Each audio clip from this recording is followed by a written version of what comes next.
κόσμο. Και αρχίζει να φαίνεται λίγο διαφορετικό, δεν νομίζετε? Αρχίζει να φαίνεται λίγο διαφορετικό. Κάντε κλικ τώρα για το τελευταίο μου βίντεο.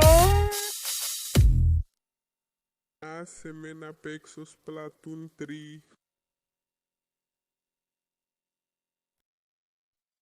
Όχ, αποσυνδέθηκε το Wi-Fi. Αυτό είναι περίεργο. Μην ανησυχείς, μπορώ να σε βοηθήσω. Ευχαριστώ. Θα σας δείξω τα βήματα για να συνδέσετε το Wi-Fi σας. 1.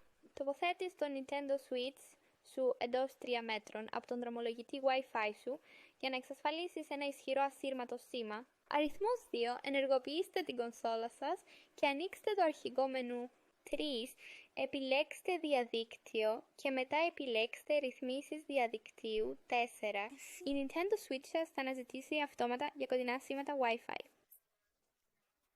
Επιλέξτε το επιθυμητό όνομα δικτύου SSID από τη λίστα. 5.